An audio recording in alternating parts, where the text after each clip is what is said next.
Mesdames, Messieurs, bonsoir. Merci de nous rejoindre sur la télévision nationale. Voici les titres du journal.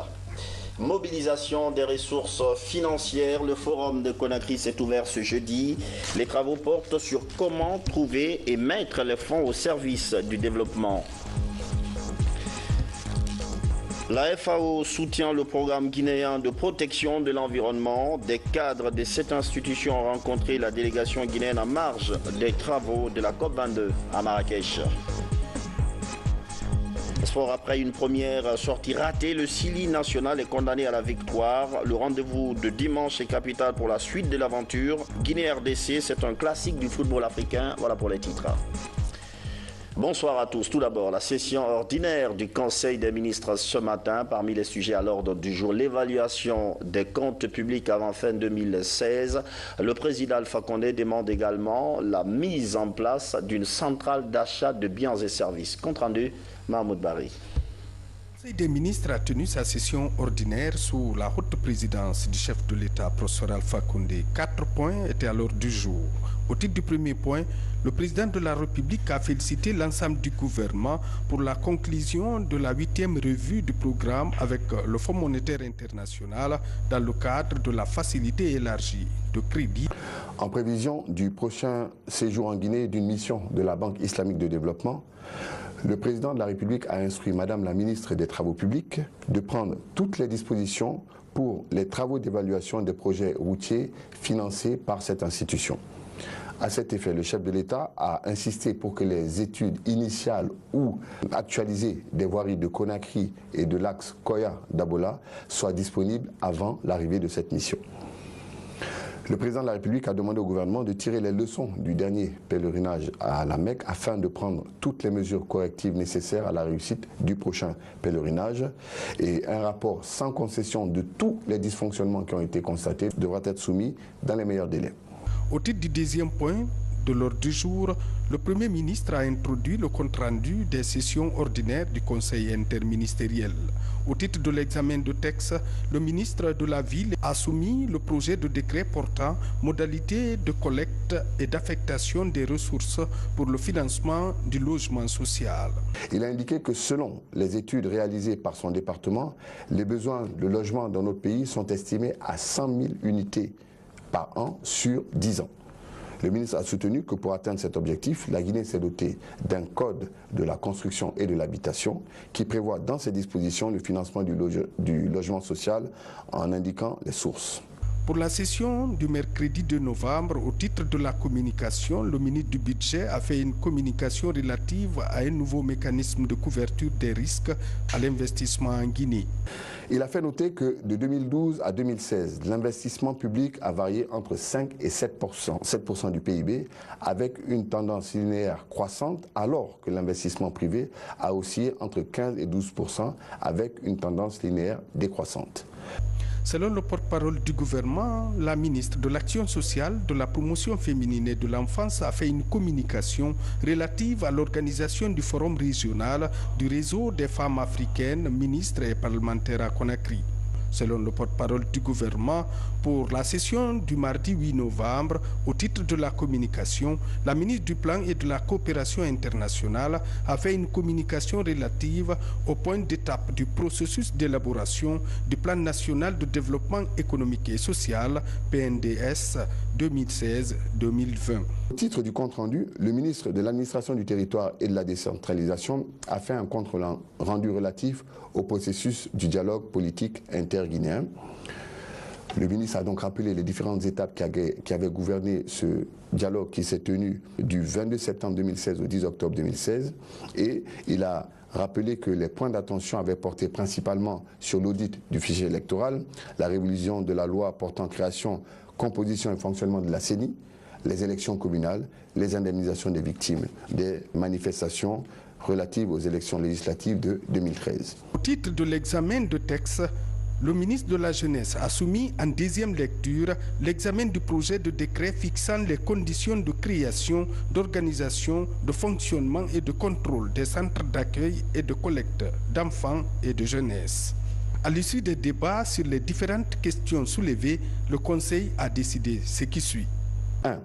Le Conseil soutient l'initiative du ministre de la Ville et de l'Aménagement du Territoire portant sur les modalités de collecte et d'affectation des ressources pour le financement du logement social. Il décide de la mise en place d'une commission interministérielle à l'effet de procéder à un examen approfondi du projet. Ladite commission soumettra un rapport à un prochain Conseil. 2. Le Conseil approuve le processus d'élaboration du Plan national de développement économique et social 2016-2020 et recommande sa finalisation conformément au chronogramme prévu. Au titre des divers, le porte-parole du gouvernement a dit que le président de la République a informé le Conseil de la visite officielle du ministre français des Affaires étrangères du 11 au 12 novembre 2016. Le ministre de l'Enseignement supérieur et de la Recherche scientifique a informé que le recensement biométrique des enseignants et étudiants a démarré et se poursuit. Juste après le Conseil, le président Alpha Condé a donné le coup d'envoi des travaux du forum sur la mobilisation des ressources. Ce forum s'est ouvert ce matin à Conakry. Mobilisation, oui, mais également utilisation efficace de ces ressources. Plusieurs experts des pays africains et étrangers prennent part à cette rencontre. Sanassi Keita. Comment mobiliser les ressources intérieures afin de les injecter dans le développement du pays? La question mobilise plusieurs experts nationaux et internationaux du monde économique. Tous prennent part à ce forum international sur la mobilisation des ressources intérieures de la Guinée. L'objectif étant de mobiliser plus de ressources afin d'en assurer une utilisation rationnelle et efficace en faveur du développement socio-économique et politique de la Guinée. Ce forum qui réunit d'éminents experts nationaux et internationaux sera l'occasion, je l'espère, pour notre pays d'apprendre des expériences réussies d'ailleurs et de les adapter à notre environnement afin de renforcer les capacités de notre politique économique et financière. Ce forum s'inscrit dans la perspective de la finalisation du nouveau référentiel stratégique national de développement, le Plan national de développement économique et social PNDES 2016-2020. Le président de la République veut un dialogue franc et constructif de ses experts au cours des 3 jours de formation pour aider la Guinée à davantage relever le défi du développement en s'y basant sur ses propres ressources intérieures. Chers invités, je voudrais avant tout vous remercier au nom du peuple de Guinée et de son gouvernement pour avoir bien voulu, malgré vos calendriers très chargés, venir avec nous assister à cet important événement. Je vous souhaite la bienvenue et bon séjour en Guinée.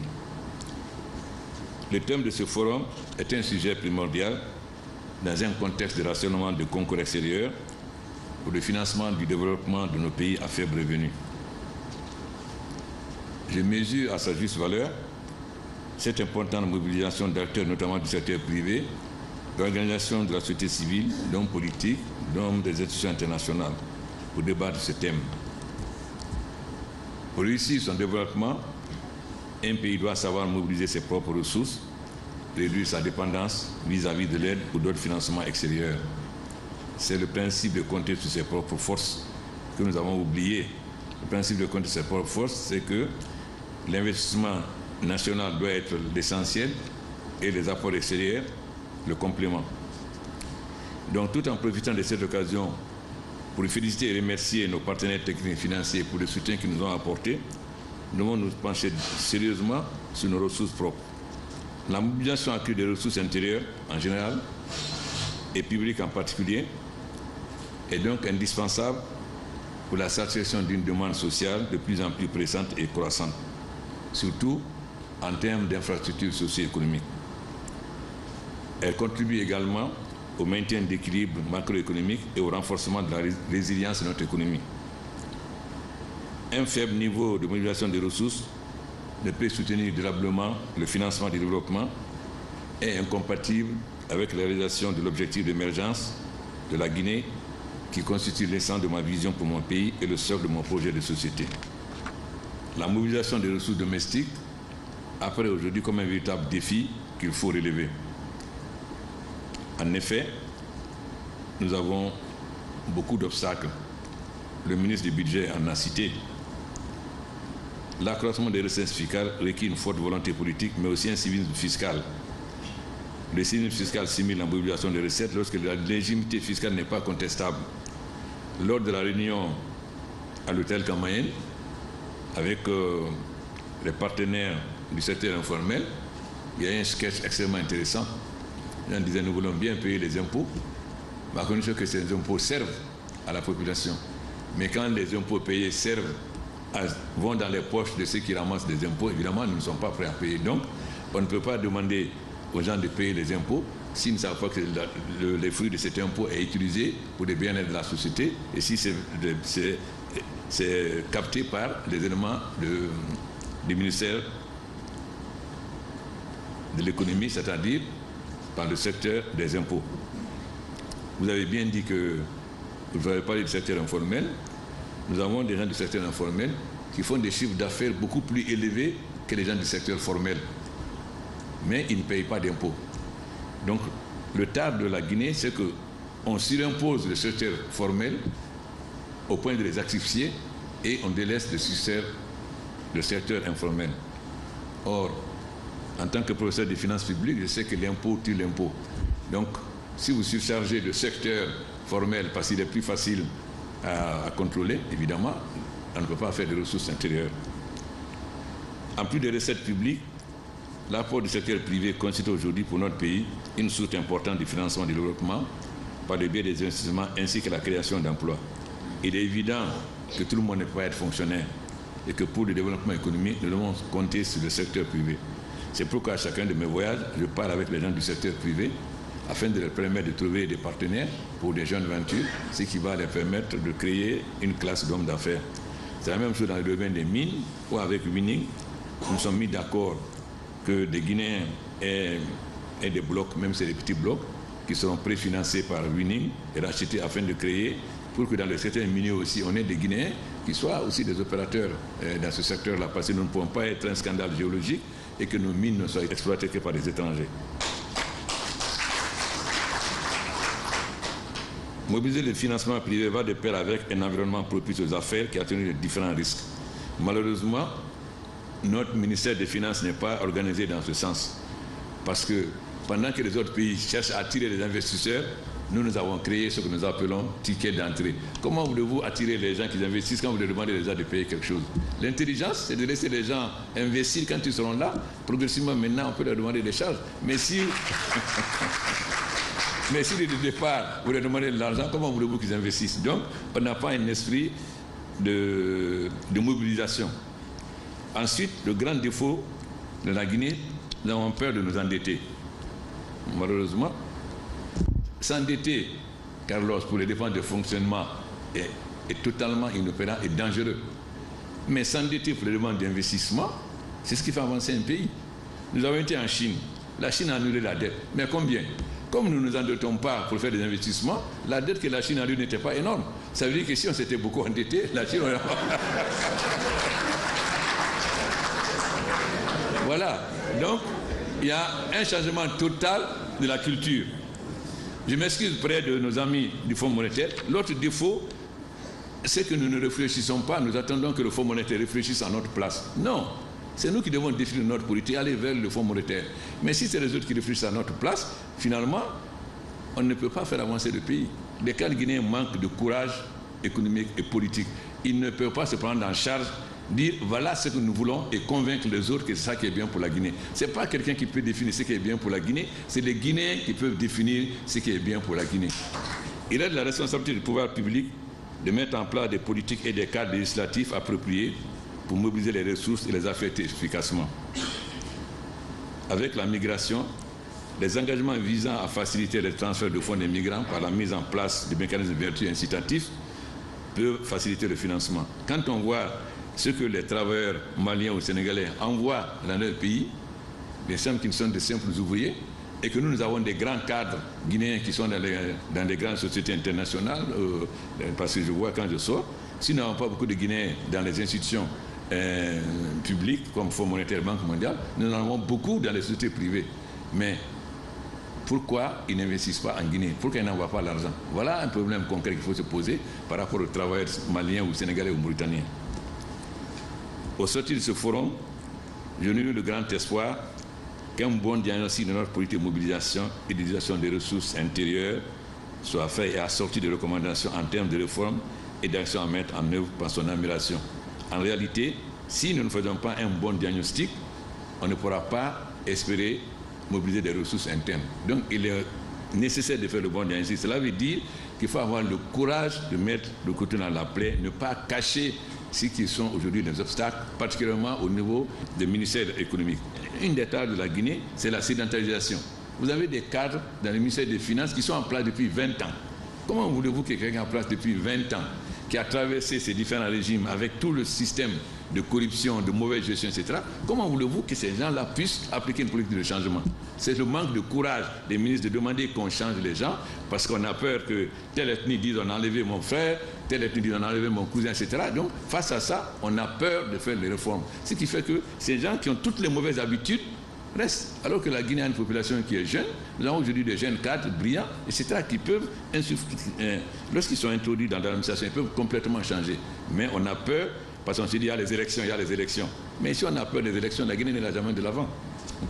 J'encourage vivement le gouvernement tout entier, particulièrement les ministres économiques, qui ont pris l'initiative de organiser ce forum de portée internationale, et tous les cadres de l'administration qui n'ont ménagé aucun effort pour assurer la réussite de cet important événement. Et j'insiste beaucoup que nos partenaires, nos amis qui sont venus, n'utilisent pas un langage de bois, ils ne viennent pas pour nous faire plaisir. Ils doivent réellement, le Premier ministre Doum, il a travaillé avec nous depuis un moment, il connaît l'état de ce pays. Paolo Gomez avec nous depuis un moment, il connaît l'état de ce pays. Carlos Lopez est venu, tu connais. Il faut que vous ayez le courage de dire voilà ce qui ne va pas. Si on veut mobiliser les ressources intérieures, voilà ce qu'il faut corriger. Sinon, le forum n'aura aucun intérêt si on vient. J'ai souhaité que la plupart des responsables économiques des différents régimes assistent pour qu'ils apportent aussi leurs connaissances. Le Soirée a été Premier ministre, il a été ministre des Finances. Ousmane Kaba a été ministre des Finances, Mali Kaba a été ministre des Finances, etc. Alassane, gouverneur, etc. Baouri, responsable. Donc, que ils apportent leur contribution parce que ce n'est pas l'affaire du gouvernement, c'est l'affaire de tous les Guinéens, toute tendance politique confondue, parce que si la Guinée va de l'avant pour tout le monde. Si on est en retard, c'est pour tout le monde. C'est pourquoi j'ai souhaité que chacun soit associé à ce débat, qu'il apporte sa contribution et son expérience et les leçons qu'il pense qu'on peut tirer pour que le pays aille de l'avant dans le intérêt de tout le monde. C'est sur ce mot que je déclare solennellement ouvert les travaux du premier forum international sur la mobilisation et l'utilisation efficace des ressources intérieures de la Guinée. Vive la Guinée, je vous remercie. Comme l'Éthiopie, le Rwanda, le Togo et la Tanzanie, la Guinée veut aussi miser sur ses propres ressources intérieures pour faire face à ses besoins de financement. C'est le principal résultat attendu de ce forum international sur la mobilisation des ressources intérieures. Dans l'actualité encore, la COP22, les travaux se poursuivent à Marrakech. Cet après-midi, la délégation guinéenne s'est entretenue avec des acteurs de la FAO. Plusieurs domaines sont ciblés pour une synergie d'action. Les deux parties veulent notamment travailler au renforcement des mesures de protection de l'environnement. Alpha Baldé.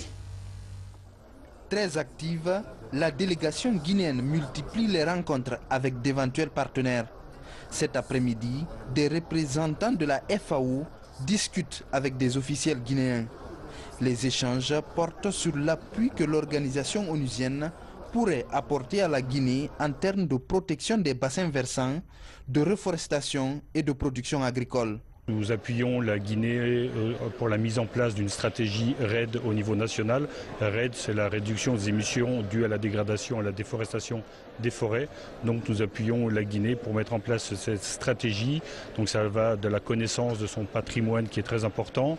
Une meilleure connaissance veut dire une meilleure protection in fine et également d'avoir des informations nécessaires pour la mise en place de projets importants au niveau national qui puissent être financés par des organismes internationaux les plus importants comme le Fonds pour le climat.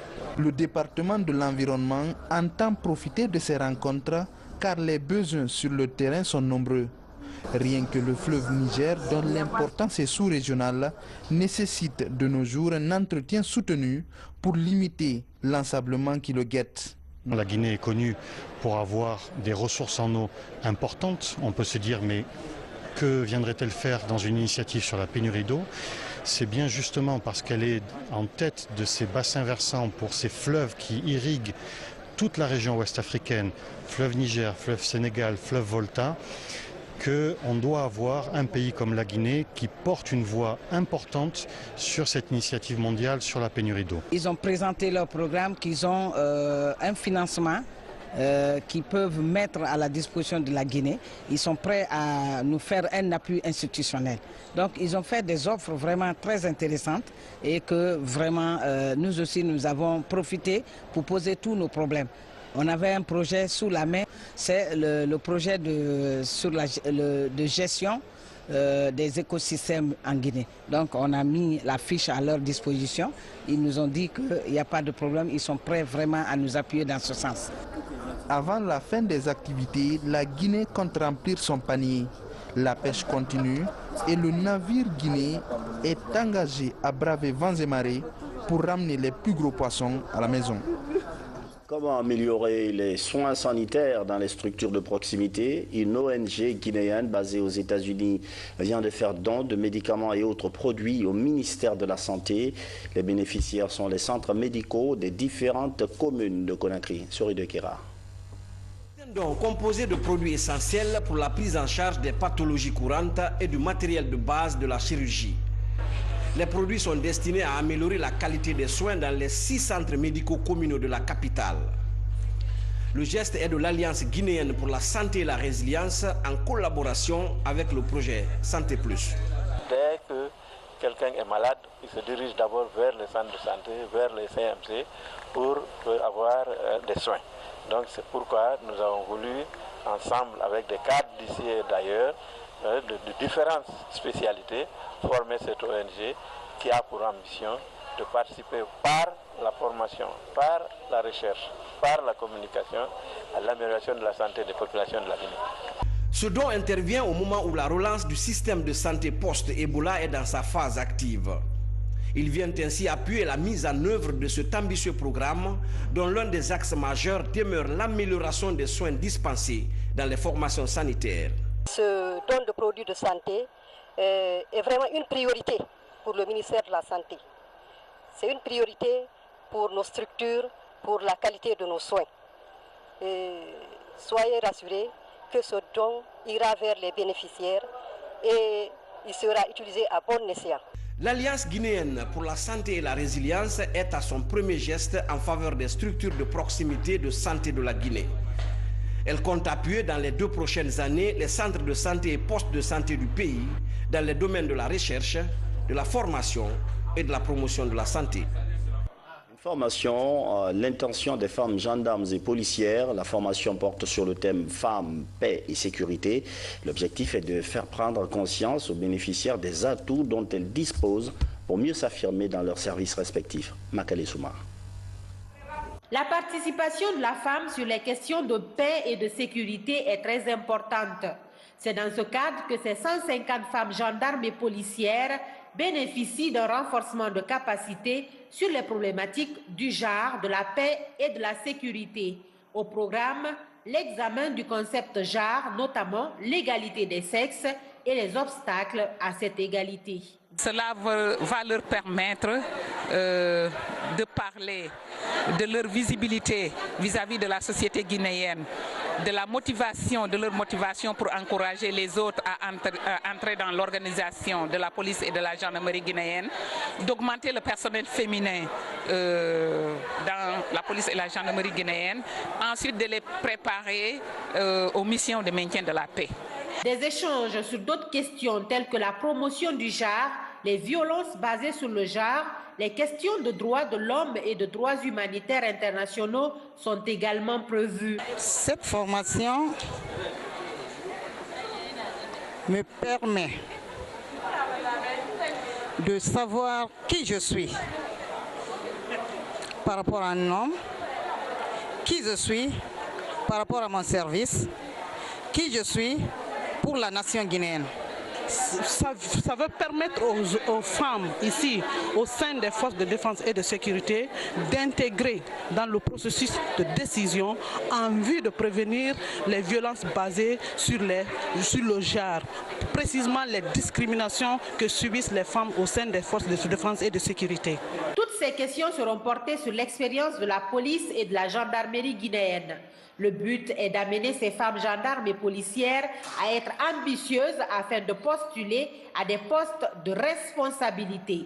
Pour y parvenir, elles doivent travailler sur leur visibilité et faire intéresser le maximum de femmes à intégrer ces différents services des forces de l'ordre et de sécurité. Des modèles de réussite enseignés aux jeunes. La rencontre a lieu au Centre culturel franco-guinéen. C'est une nouvelle ONG qui porte le projet. Son objectif est d'aider les jeunes à réaliser leurs rêves dans l'entrepreneuriat. Valérie Talibané, Omotouré. C'est un espace de partage d'expériences. Il réunit plusieurs personnalités du pays. L'idée est d'expliquer aux jeunes des modèles de réussite dans la vie. Ces personnalités présentent leur propre parcours pour faire comprendre à ces jeunes que le rêve peut être une réalité. La vie, ce n'est pas un chemin lisse, il y a des obstacles, mais le plus important, c'est d'être persévérant, de travailler et de croire en soi-même.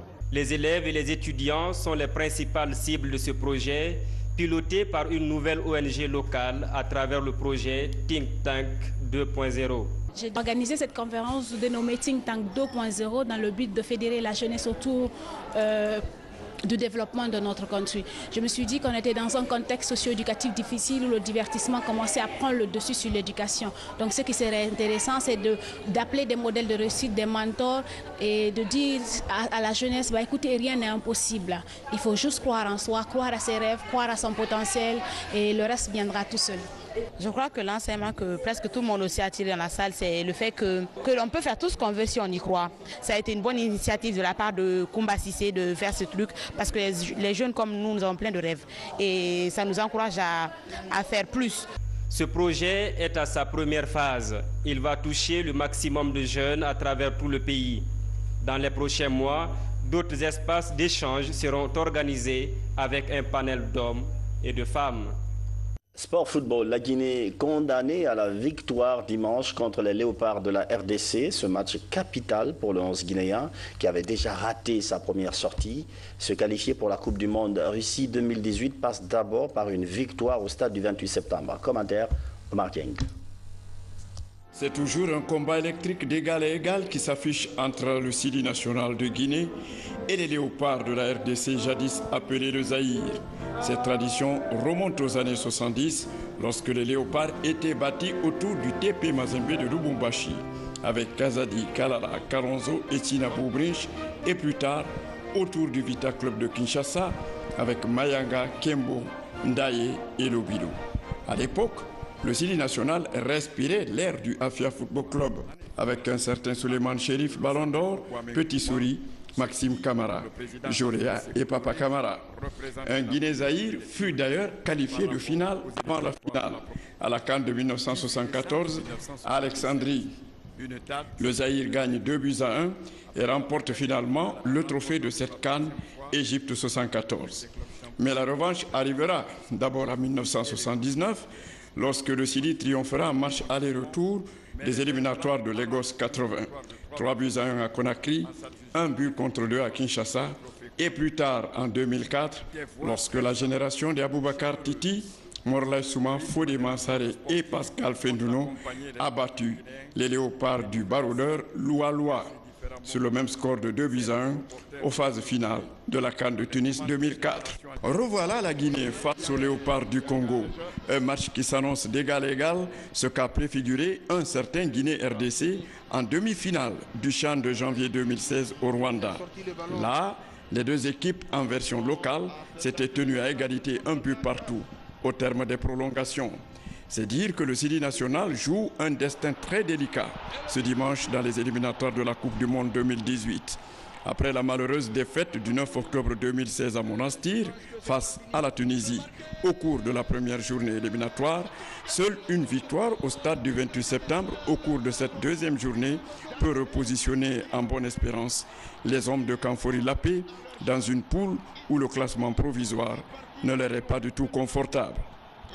3e sur 4 derrière la RDC, 3 points goal average plus 4. La Tunisie, 3 points goal average plus 2.